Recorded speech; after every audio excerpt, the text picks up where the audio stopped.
2017 সাল পর্যন্ত বেশ কয়েকটা পপুলার গেম কিন্তু তারা মার্কেটে নিয়ে আসে, কিন্তু ওইভাবে কোনো গেমই মানুষের মন জয় করতে পারে না। কিন্তু বন্ধুরা, প্রত্যেকটা জিনিসের লাইফে একটা টার্নিং পয়েন্ট থাকে। এই ফ্রি ফায়ার গেমটা ছিল গেইনা কোম্পানির লাইফের একটা টার্নিং পয়েন্ট।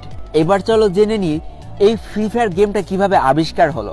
2017 সাল পর্যন্ত ব্যাটেল রয়্যাল গেম বলতে আমরা পাবজিকে বুঝতাম, যেটা শুধুমাত্র কম্পিউটারে খেলা যেত এবং এক্স বক্সের মাধ্যমে খেলা যেত, অর্থাৎ গেমিং যে সামগ্রীগুলো আছে তার মাধ্যমে খেলা যেত।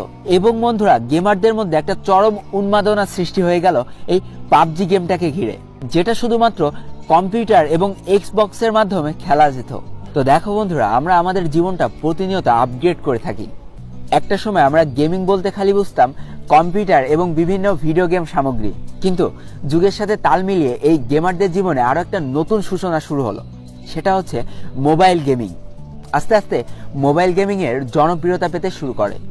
ঠিক এমন একটা পর্যায়ে এসে গেইনা কোম্পানির মালিক ফরেস্ট লি, যে কিনা সিঙ্গাপুর থেকে বিলং করে, সে ভাবে যে কেমন হয় যদি মোবাইলে একটা ব্যাটেল রয়্যাল গেম চালু করা যায়।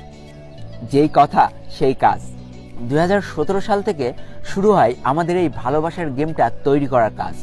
একটু একটু করে তৈরি করা হয় ফ্রি ফায়ার গেমটাকে। তো বন্ধুরা, তারা এমনভাবে গেমটা তৈরি করতে চেয়েছিল যেন প্রায় সব ফোনে এই গেমটা সাপোর্ট করে।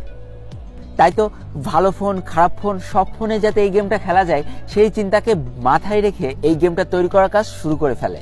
2017 সালের মাঝামাঝি অবস্থানে এই গেমটার বেটা ভার্সন লঞ্চ করা হয়, অর্থাৎ কিছু মানুষের মধ্যে এই গেমটাকে সীমাবদ্ধ করে দেওয়া হয় এবং যারা খেলে এই গেমটার ভালো ও খারাপ দিকটা তুলে ধরে, যেটার পরে ভিত্তি করে এই গেমটার আরো নিখুঁত করে তৈরি করার কাজ শুরু হয়ে যায়। 2017 সালের 4 নভেম্বর চলে আসে এই গেমটার লঞ্চ করার সেই অন্তিম দিন, যেদিন এই গেমটা হাজার হাজার মানুষের মধ্যে ছড়িয়ে দেওয়া হয়। এবং এই গেমটার জনপ্রিয়তা পাওয়ার অন্যতম সেরা কারণ হলো এই গেমটা মাত্র 512 র্যামেও সাপোর্ট। কারণ